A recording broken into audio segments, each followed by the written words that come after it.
ভেবেছিলাম ফিলিস্তিন কিংবা গাজা ইস্যু নিয়ে আর কোনো দিন কথা বলবো না।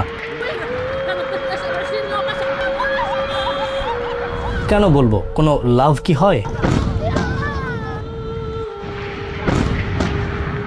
যখনই ভাবি চোখের সামনে ভেসে ওঠে ধ্বংসের ছবি, বোমার ধ্বংসস্তূপ, শোকাতুর পরিবার, শূন্য দৃষ্টিতে তাকিয়ে থাকা শিশু। গাজা যেন শুধুই এক জীবন্ত মৃত্যুর মিছিল। একের পর এক যুদ্ধবিরতির বানোয়াট গল্প আর সাজানো নাটক দিন শেষে চুক্তি ভঙ্গ করে আবারও তাণ্ডব।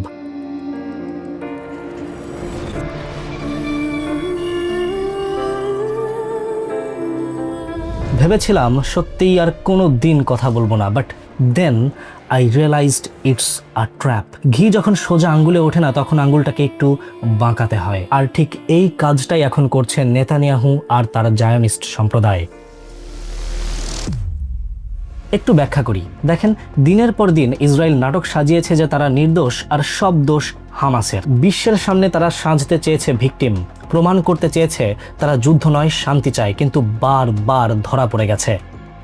যতবার গাজার মুসলিমদের উপর তারা আক্রমণ চালিয়েছে ততবার বিশ্বের দরবারে তারা হয়েছে নিন্দিত, মানবতার বিচারিক লেন্সে চরম অপরাধী, লাঞ্ছিত।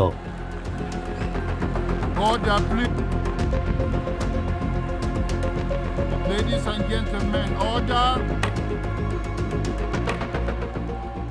এরপরে তারা আসলে বুঝতে পেরেছে যে না, এভাবে আর হবে না, ওই যে আঙুলটাকে একটু বাঁকাতে হবে। নাম যখন বদনাম হয়েই গেছে তখন বদনামকে পুঁজি করে ফায়দা হাসিল করা যাক।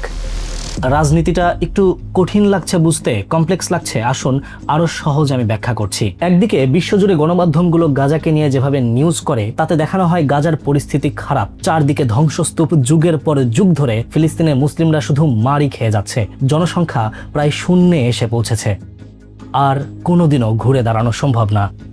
অন্যদিকে ইসরায়েল এবং তার আব্বু আমেরিকা এমনভাবে জিওপলিটিক্স সাজিয়ে রেখেছে যেন কোনো দেশই ইসরায়েলের বিরুদ্ধে পদক্ষেপ না নিতে পারে। যদিও ইয়েমেনের হুতি কিংবা ইরান মাঝে মাঝেই শক্ত পদক্ষেপ নেয়, তাতেও কিন্তু সেই ক্ষয়ক্ষতির পরিমাণ সম্পর্কে কিচ্ছুটি বলে না ইসরায়েল, স্বীকার করে না তারা কতটুকু ক্ষতিগ্রস্ত হয়েছে। মোদ্দা কথা, একসময় ভিকটিম সেজে কান্নাকাটি করা ইসরায়েল এখন আর কাঁদে না, নিজেদেরকে আরও শক্তিশালী দেখায়।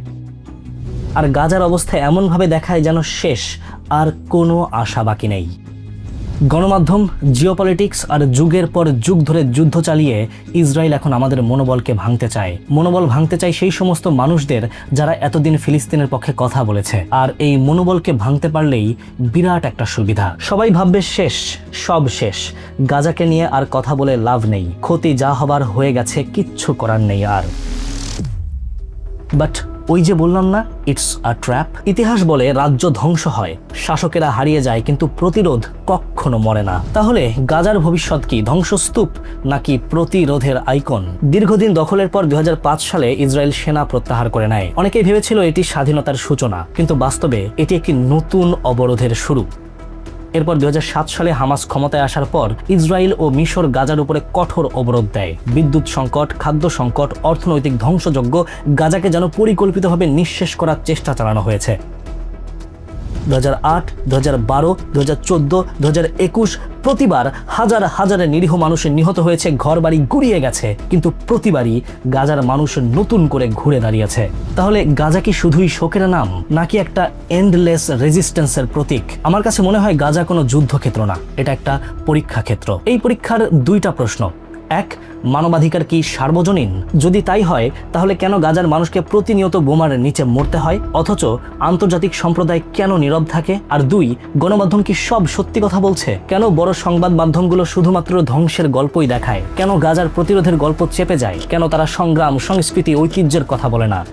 প্রশ্ন করুন, নিজেই উত্তর পেয়ে যাবেন। গাজা আমার কাছে মনে হয় আধুনিক বিশ্ব ব্যবস্থার একটা আয়না। এখানে ক্ষমতাসীন রাষ্ট্রগুলোর প্রকৃত নৈতিক অবস্থান একেবারে পানির মতো ক্রিস্টাল ক্লিয়ার হয়ে যায়। স্পষ্ট হয়ে যায় কে হার মেনে নিয়েছে আর কে ঘুরে দাঁড়িয়েছে। আমরা ইতিহাসের মাঝপথে দাঁড়িয়ে আছি, ইতিহাস লেখা এখনো শেষ হয়নি। এই মাঝপথের সবচেয়ে বড় প্রশ্ন, আমরা কি করব?